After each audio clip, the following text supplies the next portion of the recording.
vamos contar un conto titulado Paco Papán, que foi escrito por Patacrúa e Belín Dibdí. Acordademos de guardar silencio e atender.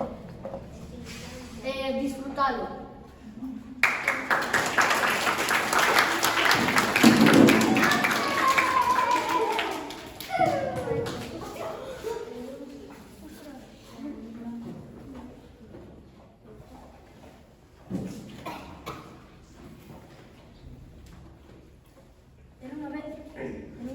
Un mozo que se chamaba Paco. Pasea os días estudiando, non facía cousa con xeito ou con dereito. Un día, con a nai dixo,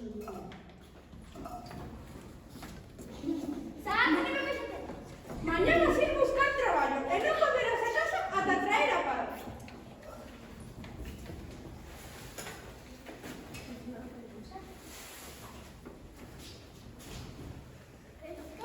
O día seguinte era lunes. Paco foi pedir traballo á xastraría. O xastre mandou unha coser. Coseu e coseu. Ata romper a olla. Entón o xastre deulle unha moeda e botou na forma. Paco colleu a moeda e guindou na portería. Cando chegou a casa, a súa nai preguntoulle: E a paga? Gañei unha moeda, puxen na roda e perdeu. Paco, papá, a moeda gádase no peto. Pois pa outra vez, xa o sei. o martes, Paco foi caso dos labregos. A labrega mandou no regalo. Regou e regou, ata que a auga lles chegou aos orellas. A labrega deu un pote de mel e botou no fogo. Paco colleu o mel no peto, Paco colleu o mel e meteu no peto.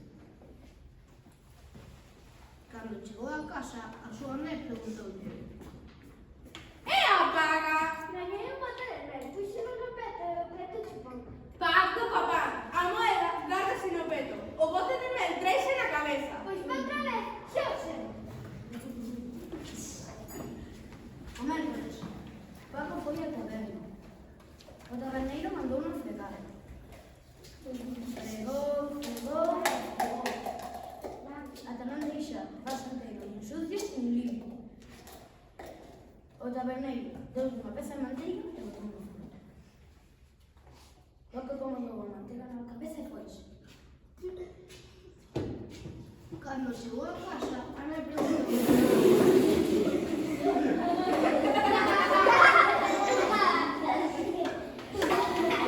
Vaya técnicos. Bueno, eso non é primeiro. E a paga? Gañei unha peza de bandeira, puxen na cabeza e o vento de boca. Paco, papá. O bote de mel traese na cabeza. A peza de manteiga átase cun pano e traese ao baile. Pois pa outra vez, xa o sei. O xoves, Paco foi unha cansa. A prenseira mandoulle cepillar os cabalos. A prenseira cepillou,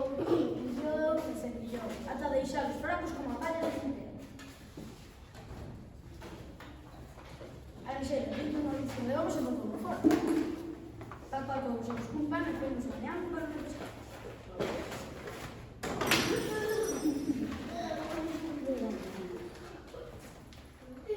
Cando chegou a casa, a súa nai preguntou: E a paga? Gañei unha dúcia de ovos, puxen nun pano na época. Paco, papá, a peza de manteiga traese nun pano. Os ovos póñense nunha cesta e traese con moito coidado. Pois pa outra vez, xa o sei. O venres, Paco foi a carpintería. O carpinteiro mandounos serrar. Serrou, para partir a mesa polo medio dentro. O carpinteiro deulle un gato e botou no forno. Paco colocou o gato nunha cesta e foise. Cando chegou a casa, a súa nai preguntou: E a paga? Gañei un gato, puxen nunha cesta e saltou. Paco, papá, os ovos póñense nunha cesta. O gato átase cunha corda e traese detrás. Pois pa outra vez,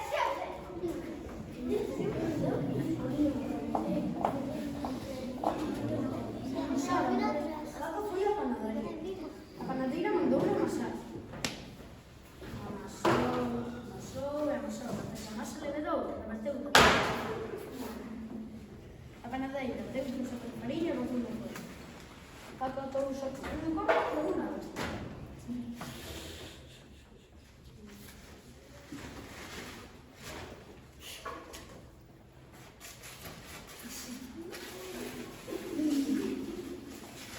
Cando chegou a casa, a súa mãe preguntou-lle: E a paga?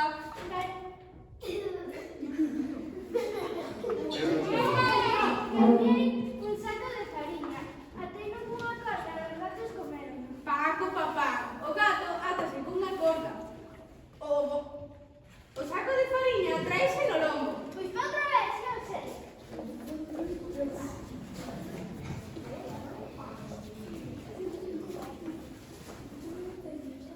O domingo, ninguén lle daba traballo.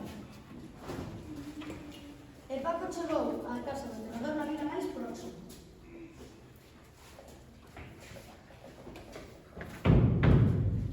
O enterrador mandoulle cavar un buraco. Cavou. Se non lle lo que se haga, acabaría saindo ao outro lado do mundo. A ver como traballaba o enterrador, deu un burro para que podía sobreviver ao día seguinte.